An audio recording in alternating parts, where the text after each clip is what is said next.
Assalamualaikum warahmatullahi wabarakatuh. Seperti biasa saya akan membahas alur cerita dari Against the Sky Supreme ya guys. Sebelum ke pembahasan jangan lupa, like, comment and subscribe ya. Yuk tanpa basa-basi lagi kita langsung ke pembahasannya, di episode sebelumnya.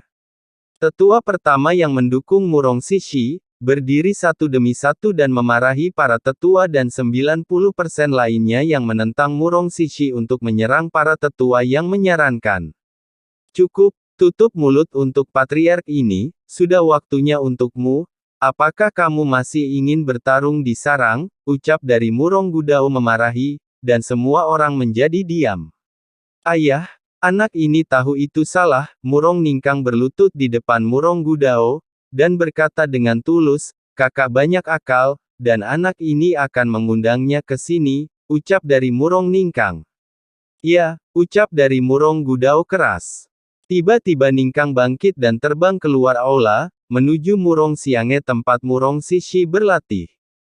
Di aula, Murong Gudao memandang Murong Liu Fang, mengerutkan kening dalam-dalam, dan berkata, katamu guru dari Tuan Suci Nangong adalah di tingkat keempat dari alam Ascension, tetapi pernahkah Anda mendengar orang ini mengatakan bahwa dia adalah orang dari Zhongnan Xianshan, atau orang dari istana terpencil yang tak terukur, ucap dari Murong Gudao.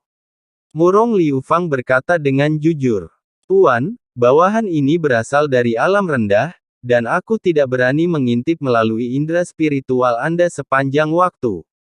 Oleh karena itu, aku belum pernah mendengar kekuatan macam apa guru Tuan Suci Nangong itu. Mungkin juga dia baru saja dipromosikan ke tingkat keempat dari alam Ascension, dan tidak punya waktu untuk pergi ke Zhongnan Xianshan, atau istana neter tanpa batas, ucap dari Murong Liu Fang. Mendengar ini, Murong Gudao berkata, yah, diperkirakan alam Ascension tingkat keempat yang baru saja dipromosikan. Jika tidak peduli apakah itu seseorang dari Zhongnan Xianshan atau istana terpencil yang tak terukur, dua kekuatan utama ini tidak akan membiarkan orang ini terlibat dalam permainan kekuatan utama di daratan, ucap dari Murong Gudao. Di paviliun abadi Murong berdiri, di aula Murong Sengfeng. Paviliun abadi adalah artefak suci ruang dan waktu biji master berkualitas tinggi.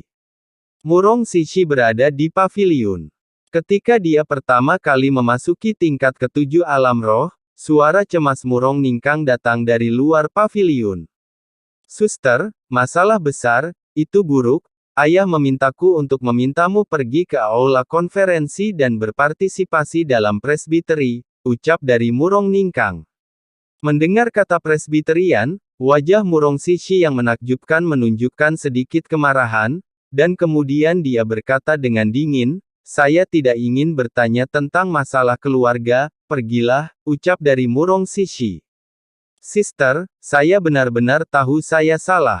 Ketika Anda mengusulkan untuk menyerang Huang Fusengzong 6 tahun lalu, saya seharusnya tidak mempertanyakan wawasan Anda. Saudari, kami memiliki hubungan yang sangat baik sejak kecil, sejak perselisihan kami 6 tahun lalu, Anda tidak pernah ingin melihat saya lagi.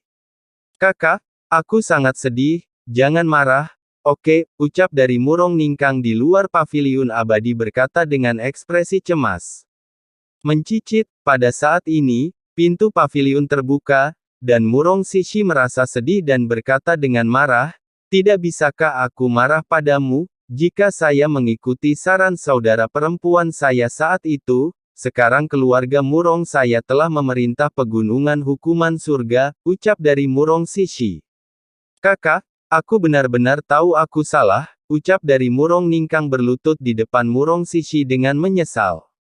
Melihat tindakan Murong Ningkang, Murong Sishi menangis, membungkuk dan membantu Murong Ningkang. Jangan lakukan ini, kakakku memaafkanmu, ucap dari Murong Sishi. Kakak sangat baik, ucap dari Murong Ningkang, air mata terlihat samar. Bodoh, kakak perempuan tidak baik padamu, siapa yang baik padamu, ayo ada apa, ucap dari Murong Sishi sambil menangis.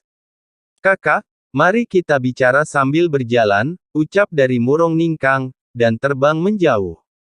Dalam perjalanan, Murong Sishi mengetahui dari Murong Ningkang bahwa sekarang setelah Huang Fu Shengzong mengalahkan 4 kekuatan utama, wajahnya penuh dengan keterkejutan dan keterkejutan.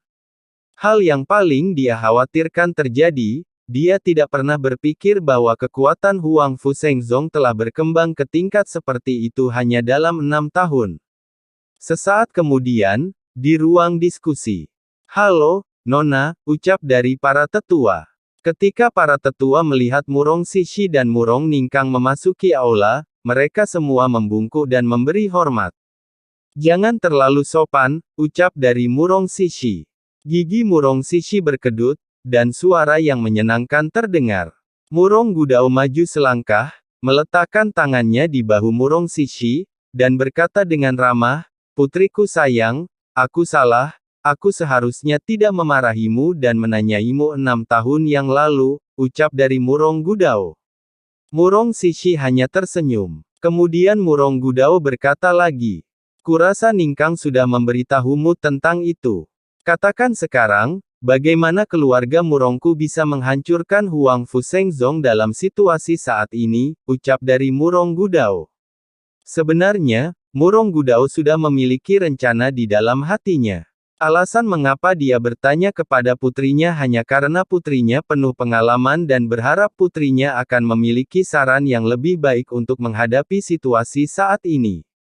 Murong Sishi tidak menjawab, tetapi pertama-tama bertanya, "Ayah, kamu, kakek, dan Taizu keduanya berada di tingkat ketiga dari alam Ascension. Apakah Anda memiliki kemampuan untuk melompati tantangan? Jika demikian, ranah kekuatan apa yang dapat Anda miliki untuk tantangan?" ucap dari Murong Sishi. Mendengar ini, Murong Gudao berkata dengan jujur, "Sebagai seorang ayah, aku dapat membunuh kultivator tingkat keempat biasa dari alam Ascension, dan aku juga dapat bertarung melawan alam lapisan kelima. Kakekmu dan alam Ascension lapisan keempat sama-sama kuat. Taizu Anda lebih kuat dari ayahmu, dia seharusnya bisa mengalahkan kekuatan besar dari alam kelima," ucap dari Murong Gudao. Setelah mendengarkan ini, Murong Sishi berkata sambil berpikir, "Ayah adalah ambisi Anda untuk mendominasi pegunungan surga dan hukuman, atau apakah Anda ingin mendominasi benua surga dan hukuman?" ucap dari Murong Sishi. "Tentu saja untuk mendominasi langit, menghukum daratan," ucap dari Murong Gudao tanpa ragu-ragu. Setelah mendengar ini, Murong Sishi terdiam untuk waktu yang lama, dan kemudian berkata, "Putri memiliki 3 strategi di sini untuk dipilih ayah. Tentu saja, ketiga strategi ini tidak ditujukan untuk ambisi Anda, tetapi hanya bagaimana menghadapi Huang Fu Shengzong saat ini, dan berkembang pesat," ucap dari Murong Sishi. "3 strategi apa?" ucap dari Murong Gudao tidak sabar. Hal yang sama berlaku untuk para penatua lainnya. Mata Murong Sishi berkedip, dan dia melanjutkan. "Pertama, menilai dari kebencian antara Tan Yun dan orang bijak utama, dia pasti ingin menghancurkan orang bijak utama, serta kekuatan di belakang mata-mata yang pernah menyelinap ke Huang Fu Shengzong. Jadi putri saya menyimpulkan bahwa bahkan jika Tan Yun tidak memiliki niat untuk mendominasi dunia, setelah dia menghancurkan semua musuhnya, dia pasti akan menjadi pemimpin di antara para pembudidaya manusia di benua hukuman surgawi, tentu saja, kecuali Zhongnan Xianshan dan Wu Liang Yugong. Jadi putrimu tidak menyarankan ayah sama sekali untuk memerintah dunia dan menghukum benua. Jika kamu memiliki ide ini, keluarga Murongku akan dalam bahaya. Dari perspektif jangka panjang, putri ini menyarankan agar putri ini menjadi utusan keluarga Murong, membentuk aliansi dengan Huang Fu Shengzong, dan bersaing dengan Huang Fu Shengzong untuk mendominasi dunia. Pada akhirnya, Huang Fu Shengzong akan menjadi penguasa benua hukuman surga, dan kami akan berafiliasi pada saat itu. Saya ingin mengambil cinta Tan Yun, yang memiliki karakter yang baik, area yang dikelola keluarga Murong saya saat itu. Saya takut tidak hanya pegunungan hukuman surgawi, ini adalah kebijakan terbaik, ucap dari Murong Sishi. Mendengar ini, para tetua mengangguk berturut-turut. Sementara Murong Gudao tampak tersenyum, dia sebenarnya sangat tidak senang. Dia memiliki ambisi besar, tetapi dibujuk oleh putrinya untuk mengandalkan Huang Fu Shengzong. Murong Gudaoyan memuji tanpa sadar, dan kemudian berkata, "Kata yang bagus, apa langkah selanjutnya?" ucap dari Murong Gudao. Murong Sishi berkata, "Meskipun putri ini telah mengasingkan diri selama 6 tahun, aku tidak mengabaikan hal-hal di luar jendela. Menurut laporan mata-mata, apakah benar Tan Yun memimpin orang-orang kuat menyerang Sekte Abadi-Abadi?" ucap dari Murong Sishi. Murong Gudao mengangguk dan berkata, "Memang ada masalah ini, dan diperkirakan akan tiba dalam 3 hari lagi," ucap dari Murong Gudao.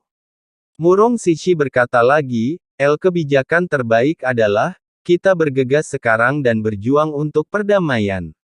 Kedok aliansi Sekte Abadi-Abadi, berpura-pura meradang dan mendapatkan kekuatan, dan kemudian mengambil keuntungan darinya untuk memusnahkan Huang Fu Shengzong, ucap dari Murong Sishi. Setelah mendengar ini, Murong Gudao hendak memuji Murong Sishi, tetapi kalimat Murong Sishi berikutnya membuat Murong Gudao semakin terkejut. Murong Sishi berkata, "Tetapi konsekuensi dari melakukan ini, bahkan jika kita menang, kita juga akan menanggung nama ketidakmanusiawian dan ketidakadilan. Oleh karena itu, dalam pandangan putri, itu terlalu tidak bermoral. Kebenaranlah yang telah lebih banyak bantuan dan lebih sedikit bantuan," ucap dari Murong Sishi. "Putri, Anda baik hati, dan itu adalah berkah dari keluarga Murong saya." Murong Gudao tersenyum dan berkata, "Apa langkah selanjutnya?" ucap dari Murong Gudao. Murong Sishi mengerutkan bibirnya dan berkata, "Temukan cara untuk menangkap kerabat Tan Yun dan menempatkannya, dan kemudian mengancam Tan Yun untuk datang sendiri untuk menebus orang. Setelah Tan Yun datang sendirian dan membunuhnya, kita berpura-pura menjadi Tan Yun, memasuki Huang Fu Shengzong, dan membunuh kultivator Huang Fu Shengzong satu per satu. Ini adalah pilihan terakhir," ucap dari Murong Sishi. Ketika para tetua mendengar kata-kata itu, kebanyakan dari mereka menggelengkan kepala. Metode ini benar-benar tercela dan tidak tahu malu. Murong Gudao berkata dengan benar. Metode ini terlalu tercela, dan klan Murong saya secara alami tidak akan menggunakannya, ucap dari Murong Gudao. "Saya memiliki anak perempuan yang baik dan banyak akal, tetapi dia tidak sama dengan saya. Dalam pikiran saya, apa yang dia katakan adalah kebijakan terbaik, dan kebijakan terbaik yang dia katakan hanyalah kebijakan terburuk," ucap dari Murong Gudao di dalam hatinya. Lalu, Murong Gudao melambai kepada orang banyak, "Semuanya bisa pergi, patriark ini memikirkannya," ucap dari Murong Gudao. "Baik patriark," semua tetua dengan hormat mengundurkan diri dari aula. "Saya juga." Putri pergi. Setelah Murong Ningkang dan Murong Si selesai berbicara, mereka berbalik dan berjalan keluar dari aula. "Oh, omong-omong, Ningkang, aku punya sesuatu. Masuklah." Pada saat ini, suara Murong Gudao datang dari ruang diskusi. "Kakak, kamu kembali ke paviliun peri dulu, dan aku akan menemukanmu nanti. Kita sudah lama tidak mengobrol dengan baik," ucap dari Murong Ningkang sambil tersenyum. "Ya," Murong Sishi tersenyum, dan sudut roknya terbang ke udara, menghilang ke langit. Ketika Murong Ningkang kembali ke aula utama sambil tersenyum, Murong Gudao melambaikan tangan kanannya, dan setelah pintu ditutup, sebuah penghalang kedap suara dipasang dan menutup aula. Murong Ningkang menahan senyumnya. Dari tindakan ayahnya, dia bisa melihat bahwa ayahnya memiliki sesuatu yang penting untuk dibicarakan dengannya. Setelah Murong Gudao selesai berbicara, dia berkata lagi, "Bicaralah," ucap dari Murong Gudao. "Anak ini berpikir strategi terbaik yang kakak katakan adalah mungkin." Sebelum Murong Ningkang bisa menyelesaikan kata-katanya, dia merasakan sosok di depannya berkedip, dan kemudian dia ditampar oleh Murong Gudao. Murong Gudao berkata, "Kamu bajingan, pendapat saudari perempuanmu terlalu jujur, kamu sebagai patriark berikutnya, apakah kamu bersedia menjadi bawahan Huang Fu Shengzong di masa depan, ucap dari Murong Gudao. Murong Ningkang bangkit dari tanah dan berkata, anak itu tidak mau, tapi... Sebelum Murong Ningkang selesai berbicara, dipotong lagi oleh Murong Gudao. Tidak ada kata tapi. Ayah berpikir strategiku lebih kali lebih baik daripada strategi terbaik saudari perempuanmu. Kamu apa yang kamu lakukan, berpikir. Pikirkan dengan jelas, dan jika kamu tidak memiliki hati yang sama dengan ayahmu, maka jangan mengambil posisi tuan muda. Patriark akan kuberikan pada sepupumu, daripada aku akan menyerahkannya padamu, ucap dari Murong Gudao. Mendengar ini, Murong Ningkang mengepalkan tangannya erat-erat, melawan perjuangan ideologis antara statusnya dan prinsipnya sebagai seorang pria. Pada akhirnya, ketenaran dan kekayaan menang, dan dia berkata dengan keras. Ayah, semuanya terserah padamu, ucap dari Murong Gudao. Oke, Murong Gudao mengangguk puas. Bukankah Gongsun Ruoxi sangat mencintai Tan Yun, kemudian gunakan dia sebagai umpan, dan membiarkan Tan Yun mengambil umpan, ucap dari Gudao.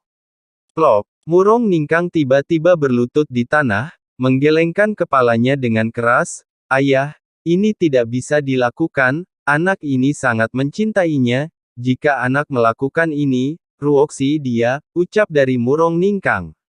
Diam, lihat dirimu, karena wanita yang telah kau kejar selama beberapa dekade, tetapi tidak menyukaimu, kamu sebenarnya tidak mematuhi ayahmu, ucap dari Murong Gudao marah. Ayah, aku bisa menjanjikan segalanya padamu, tapi ini satu-satunya tidak bisa, ucap dari Murong Ningkang. Katakan lagi, setelah Murong Gudao membentak, dia tiba-tiba menggelengkan kepalanya dengan kecewa, mulai sekarang, kamu bukan lagi tuan muda. Tidak menunggu kata-kata Murong Gudao, Murong Ningkang tertegun, ayah, tenanglah, anak ini akan mendengarkanmu, ucap dari Murong Ningkang. Hahaha, hampir saja, ketika sekte Huang Fu dihancurkan, dan ketika keluarga Murong saya menjadi penguasa hukuman surga, wanita seperti apa yang Anda inginkan? Selain itu, Gongsun Ruoxi, dia memang cantik dan memiliki bakat yang baik, tapi tidak memiliki status, tidak memiliki latar belakang keluarga, bagaimana dia bisa layak untukmu? Lagi pula, hatinya sama sekali bukan milikmu. Oke, itu saja, jangan beritahu kakakmu sebelumnya, jika tidak, temperamennya akan membuat Gongsun Ruoxi kabur. Pergi, ketika kamu menunjukkan kartu ini kepada Tan Yun, ucap dari Murong Gudao. 3 hari kemudian, Tan Yun dengan perahu roh, mulai tenggelam ratusan ribu kaki dari lusinan lapisan awan, dan terbang ke puncak sebuah puncak yang jatuh ke langit. Tempat ini adalah gerbang gunung sekte abadi-abadi. Pada awalnya, pedang ilahi Hongmeng Huowu didirikan di puncak-puncak. Kemudian, setelah diambil oleh Tan Yun, sekarang ada pedang batu dengan pedang ketinggian 10.000 kaki.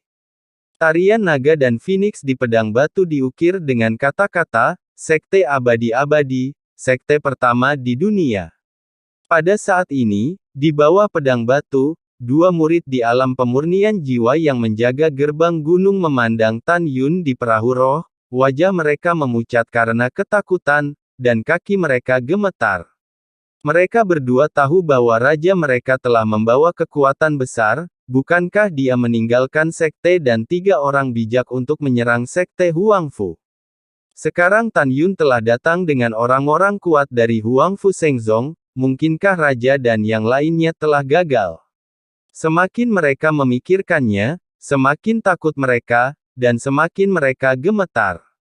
Melarikan diri. Mereka juga berpikir, tetapi mereka tahu bahwa mereka tidak dapat melarikan diri sama sekali, dan Tan Yun dapat membunuh mereka berdua dengan sekali klik. Salah satu muridnya berkeringat dingin dan gemetar, Master Sekte Tan, mengapa kamu di sini, ucap dari murid itu. Apakah kamu takut padaku, ucap dari Tan Yun berkata dengan ringan. Aku takut, ucap dari murid itu menggigil. Tan Yun tersenyum dan berkata, saya tidak makan orang, apa yang Anda takutkan? Anda ingin tahu mengapa Master Sekte ini datang? Master Sekte ini dapat memberitahu Anda, sekelompok orang kuat di Sekte Abadi-Abadi Anda, termasuk tuanmu, kecuali Ruyan Wuji. Selain itu, ia telah dibunuh oleh Tuan Sekte ini, ucap dari Tan Yun. Mendengar ini, kedua murid itu jatuh ke tanah dengan ketakutan. Tan Yun memandang keduanya dengan abu di wajah mereka, dan berkata dengan merendahkan, ketika Master Sekte ini menghancurkan Istana Jiwa Abadi, semua murid Istana Jiwa Abadi akan diturunkan dan tidak dibunuh, hal yang sama berlaku untuk murid-murid Sekte Abadi-Abadimu, ucap dari Tan Yun. Pria itu perlahan merangkak ke tanah, kami menyerah, dan saya berharap Master Sekte akan menyelamatkan hidup kami, ucap dari murid itu. Iya, Tan Yun mengangguk. Keduanya merasa seolah-olah telah diberikan amnesti, dan butir-butir keringat di dahi mereka terus bercucuran. Kalian berdua, buka pintu ke alam rahasia, ucap dari Tan Yun berkata tanpa ragu. Master Sekte melarang, dan hanya Master Sekte yang bisa membuka pintu ke alam rahasia, dan para murid tidak bisa, ucap dari kedua murid itu berkata dengan hormat. Tan Yun mengerutkan kening, dan kemudian, dengan lambaian tangan kanannya, langit di atas gerbang gunung melonjak, dan gerbang rahasia setinggi 1000 kaki muncul. Di atas gerbang alam rahasia, bel transmisi suara raksasa ditangguhkan. Mata Tan Yun tertuju pada pintu alam rahasia. Setelah mengamati sebentar, dia tidak segera membuka pintu alam rahasia.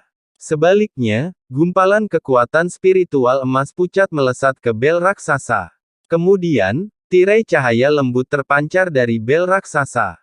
Tan Yun tahu bahwa lonceng ini adalah lonceng psikis, dan setelah mengaktifkan lonceng ini, setiap kata yang dia ucapkan akan menyebar ke seluruh alam rahasia Sekte Abadi-Abadi. Pada saat ini, di alam rahasia abadi, apakah itu diaken di pengasingan atau tidak? Penatua Taisang, atau murid dari pintu luar, pintu dalam, pintu abadi, pintu suci, tiba-tiba mendengar kalimat suara yang tak terbantahkan, bergema di seluruh alam rahasia. Saya adalah Master Sekte Huang Fuseng Zong Tan Yun, jika Anda turun, Master Sekte ini hanya akan mengatakannya sekali, dan orang-orang di dalamnya akan mendengarnya dengan jelas. Huang Fuseng Zong, saya tidak pernah berpikir untuk menduduki Sekte Abadi-Abadi sejak nenek moyang, tetapi Master Sekte Abadi-Abadi Anda Ruyan Wuji adalah hal lama, berkali-kali melanggar Sekte Huang Fu saya. Tuan Sekte ini mengatakan yang sebenarnya, kecuali Ruyan Wuji yang masih bertahan pada kekuatan yang dikirim oleh Sekte Abadi-Abadi Anda kali ini, Guru Ruyan Wuji, Xiaoge, telah dibunuh oleh Master Sekte ini, ucap dari Tan Yun. Mendengar ini, para diaken, tetua dari Sekte Abadi-Abadi, dan ribuan murid panik. Pada saat ini, suara Tan Yun sekali lagi menyebar ke setiap sudut alam rahasia abadi melalui lonceng psikis. 8 tahun yang lalu, setelah Master Sekte ini memimpin orang untuk menghancurkan Istana Jiwa Abadi, semua murid yang turun tidak terbunuh, dan Master Sekte tingkat tinggi juga memberi mereka kesempatan untuk bereinkarnasi. Bagaimana Master Sekte ini memperlakukan Istana Jiwa Abadi 8 tahun yang lalu, dan bagaimana aku akan memperlakukan Sekte Abadi-Abadi hari ini? Tuan Sekte ini memberi Anda orang-orang dalam 10 napas untuk mempertimbangkan waktu, dan saya bersedia setelah 10 napas, mereka yang tunduk akan merangkak ke tanah, jika tidak mereka akan terbunuh. Jangan pernah berpikir untuk melarikan diri ke tanah abadi melalui waktu terowongan ruang angkasa, siapapun yang berani melarikan diri dan mereka yang menolak untuk menyerah semuanya akan dibunuh tanpa ampun, ucap dari Tan Yun. Di luar rahasia abadi, Tan Yun meletakkan tangannya di dadanya setelah berbicara, selama melakukan segel tangan yang sering, kekuatan spiritual yang berputar dan berputar, seolah-olah tak berujung, menembus ke gerbang alam rahasia dengan kecepatan tinggi. Ketika napas ke-10 akan tiba, raungan tua datang dari lonceng psikis di atas kepala Tan Yun. Dengarkan semua orang dari Sekte Abadi-Abadi, nama lama adalah Tabu Kai Yongchang, aku adalah leluhur agung yang abadi, pelindung Sekte Abadi. Orang tua ini adalah Master Arai Sein pangkat suci. Formasi terlarang di gerbang alam rahasia sekte saya dibuat orang tua ini, butuh 3 tahun untuk mengaturnya. Kecuali untuk Master Sekte dan orang tua ini, ada sangat sedikit orang yang dapat mematahkan formasi terlarang ini. Hanya dengan Sekte Huangfu belaka, itu benar-benar tidak dapat dipecahkan, ucap dari Kai Yongchang. Mendengar ini, Tan Yun menyela dengan seringai, katak di dasar sumur, Anda berbicara tentang formasi di depanku, tidak ada bedanya dengan bermain kapak, ucap dari Tan Yun. Tan Yun melihat kembali ke kera iblis pembunuh surgawi, singa naga emas, naga moer, raja beruang naga Tian Luo, raja kelabang yang haus darah, raja elang ungu yang menantang jiwa, Tian Lao, Wei Kuan, Huang Fu Guchong, Song Huixin, Sen Suzhen, Sen Subing, Tuoba Yingying, Tantai Xianer, Nangong Yukin, Feng Tianlun, tetua agung dari klan Feng, di perahu roh, dan tidak diragukan lagi. Setelah masuk, semua pejabat senior dari Sekte Abadi-Abadi akan dibunuh tanpa ampun. Mereka yang menyerah akan mempertahankan jiwa milik mereka bereinkarnasi, dan mereka yang menolak untuk menyerah akan menghancurkan roh dan jiwa mereka, ucap dari Tan Yun. Setelah mengatakan ini, Tan Yun melambaikan tangan kanannya, kekuatan spiritual setebal ibu jari tersebar ke pintu alam rahasia. Om. Segera, tirai cahaya yang menyilaukan meletus dari pintu setinggi 1000 kaki ke alam rahasia, diikuti oleh suara keras, boom, pintu ke alam rahasia terbuka. Bagaimana ini bisa seperti ini, ucap dari Kai Yongchang. Pada saat ini, kengerian serak Kai Yongchang terdengar di wilayah rahasia abadi. Orang tua ini mengatur formasi suci berkualitas tinggi, bagaimana itu bisa dibuka oleh Anda dengan begitu mudah, ucap dari Kai Yongchang. Karena kesadaran spiritual Kai Yongchang menyelimuti seluruh alam rahasia abadi dengan radius puluhan ribu mil, semua pejabat senior dan murid dari Sekte Abadi-Abadi mendengar suaranya pada saat ini. Kai Yongchang, tidak masalah apakah Master Sekte ini adalah Master Arai Abadi, yang penting adalah kamu mati hari ini, ucap dari Tan Yun. Mengikuti ejekan Tan Yun memimpin dan terbang ke alam rahasia abadi. Sen Subing dan yang lainnya mengikuti dengan cermat. Sutra biru Sen Subing menari, melepaskan kesadaran spiritualnya yang menyelimuti alam rahasia abadi, dan kemudian dia tampaknya telah menemukan sesuatu, menjulurkan jari giok, menunjuk ke pegunungan di timur, dan memerintahkan. Kera tua, Kai Yongchang adalah 1.000.000 mil di timur di antara pegunungan, Anda bertanggung jawab untuk membunuhnya, ucap dari Sen Subing. Bawahan patuh, ucap dari kera iblis. Setelah kera iblis pembantai surga menerima perintah, tubuhnya melonjak hingga 900 kaki, dan tubuhnya melonjak dengan energi iblis hitam mengerikan, yang melesat ke pegunungan di timur. Pada saat ini, Kai Yongchang yang berada di tengah Gunung Peri, melalui pengetahuan spiritualnya, menemukan bahwa kera iblis yang menembak dengan kecepatan tinggi adalah bayi tingkat 10, dan kecepatannya jauh lebih rendah daripada kecepatan kera iblis. Dia sangat ketakutan sehingga dia hampir kehilangan jiwanya, dan terbang menuju ruang suci ruang waktu abadi di sisi barat pintu bagian dalam sambil memohon belas kasihan. Master Sekte Tan, lelaki tua ini menyerah. Orang tua ini menyerah. Tuan Sekte Tan, saya mohon Anda membiarkan kera iblis senior mengampuni orang tua ini, benar-benar tidak mudah bagi orang tua ini untuk berkultivasi ke alam ascension tingkat kedua, B. Dan orang tua ini masih seorang Sein Reng Sein Arai Master, dan itu adalah bakat langka dalam kekuatan apapun. Sebelum kata-kata Kai Yongchang selesai, suara acuh tak acuh Tan Yun bergema di langit, jangan katakan Anda adalah Sein Reng Sein Arai Master, bahkan jika Anda adalah Master Formasi Immortal tingkat Sein, Anda harus mati, ucap dari Tan Yun. Master Sekte Tan, apakah Anda benar-benar harus membunuh kita semua, ucap dari teriak Kai Yongchang. Kecuali para murid, semua pemimpin senior dari Sekte Abadi-Abadi, Master Sekte ini akan membunuh mereka semua, ucap dari Tan Yun. Anak Tan Yun, lelaki tua ini mengutukmu untuk mati, ucap dari Kai Yongchang. Melihat bahwa memohon belas kasihan tidak berguna, Kai Yongchang mengutuk Tan Yun dengan marah, mencoba melarikan diri ke lapangan suci waktu dan ruang abadi sebelum kera iblis pembantai surga menyusul. Holy Field of Eternal Time and Space terletak di antara gunung-gunung yang menjulang tinggi di sisi barat daerah Neimen.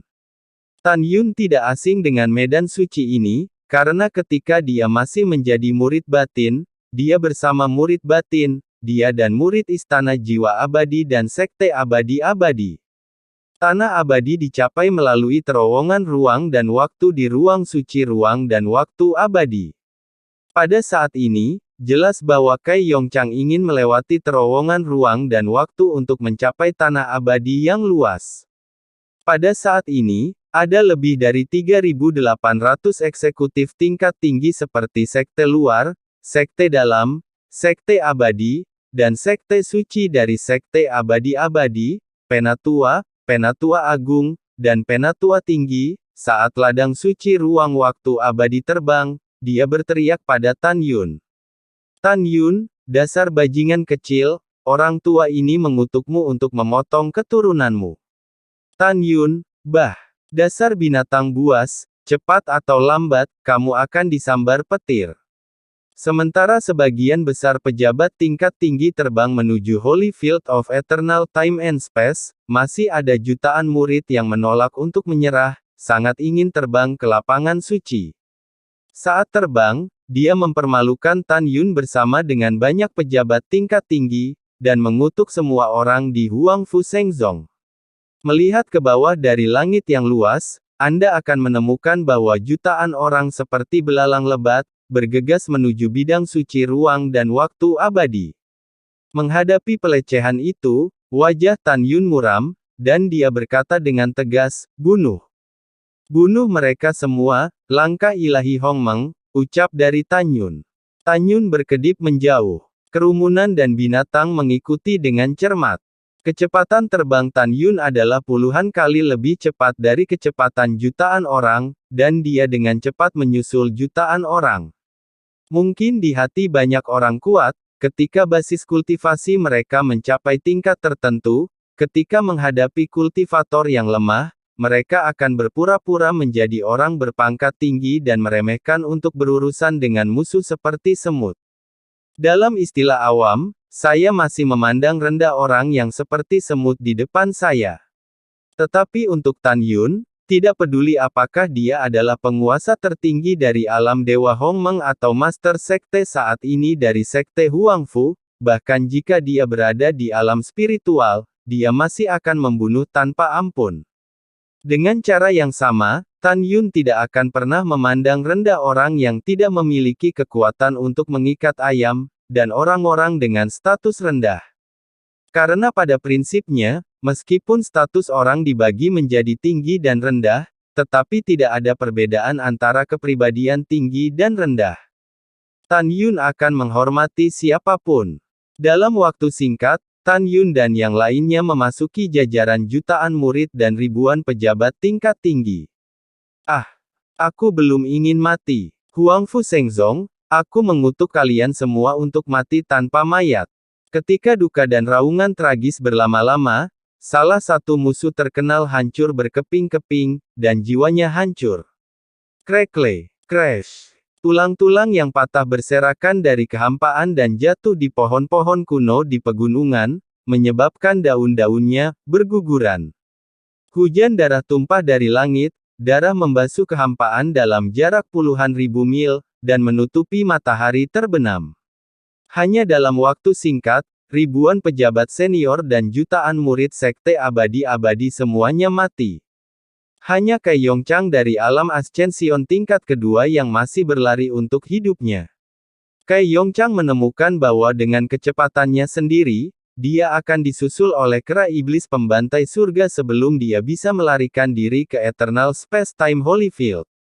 Tangkap pencurinya dulu, ucap dari Kai Yongchang membanting jantungnya dan menembak ke arah Tan Yun di kekosongan di sebelah kiri. Dalam pandangan Kai Yongchang, Tan Yun dapat dengan mudah ditangkap oleh kekuatannya sendiri. Selama dia menangkap Tan Yun, dia bisa mundur sepenuhnya. Sedikit yang dia tahu bahwa keinginan itu indah, tetapi kenyataannya kejam. Adapun apa yang dikatakan Tan Yun sebelum dia menyerbu Sekte Abadi-Abadi, bahwa Tuan Ruyan Wuji, Xiahou Ge dibunuh oleh dirinya sendiri, Kai Yongchang sama sekali tidak mempercayainya. Tan Yun hanya di tingkat ketujuh dari alam roh, bagaimana dia bisa membunuh Xiahou Ge yang berada di tingkat ketiga dari alam Ascension, dia tidak akan percaya jika dia dipukuli sampai mati. Menurutnya, itu hanya kepura-puraan Tan Yun. Pada saat ini, Tan Yun yang membelakangi Kai Yongchang, telah mengetahui melalui indera spiritualnya bahwa Kai Yongchang sedang menyerang Ni. Kecepatan terbang Kai Yongchang tidak secepat milikku, sepertinya dia tidak memiliki kekuatan untuk melompati tantangan, ucap dari Tan Yun. Setelah Tan Yun diam-diam berkata, dia berpura-pura tidak terjadi apa-apa, dan dia masih membelakangi Kai Yongchang. Tan Yun hati-hati, ucap dari Sen Subing tiba-tiba terdengar, suara khawatir Sen Subing bergema di langit. Hahaha, tidak peduli seberapa berhati-hatinya dia tidak bisa melarikan diri, ucap dari Kai Yongchang mengungkapkan arti dari mengendalikan situasi secara keseluruhan, dan dia telah muncul ribuan kaki di belakang Tan Yun. Idiot! Apakah Master Sekte ini perlu melarikan diri ketika berhadapan denganmu, ucap dari Tan Yun. Nada bicara Tan Yun arogan dan mendominasi. Tan Yun melihat ke belakang tiba-tiba, dan pada kecepatan ketakutan Kai Yongchang, dia melemparkan tinjunya ke arahnya, dan muncul di depan Kai Yongchang dalam sekejap mata. Bawa ke orang tua ini, ucap dari Kai Yongchang melambaikan tangan kanannya, membawa busur pedang untuk merobek kekosongan, dan memotong tinju kanan yang diayunkan ke Tan Yun. Kau benar, Pak Tua, itu memang akan patah, ucap dari Tan Yun mencibir, tinju kanannya tiba-tiba terbuka, dan setelah memegang pisau yang dipotong, lengan kanannya tiba-tiba menekuk. Dengan suara, tangan kanan Tan Yun akan mematahkan pedang terbang. Ah! Bagaimana kekuatanmu bisa begitu menakutkan? Pedang terbang orang ini adalah senjata sub-abadi yang luar biasa, ucap dari Kai Yongchang. Teriakan histeris Kai Yongchang tiba-tiba terputus, tetapi itu adalah tangan kanan Tan Yun yang mengepalkan pedang yang patah, dan mencekik tenggorokan Broke Kai Yongchang. Mata ilahi Hongmeng, ucap dari Tan Yun. Segera, mata Tan Yun menembakkan dua cahaya merah aneh, menatap Kai Yongchang. Kai Yongchang segera menjadi lamban, membiarkan darah menyembur keluar dari tenggorokannya. Tan Yun berkata dengan acuh tak acuh.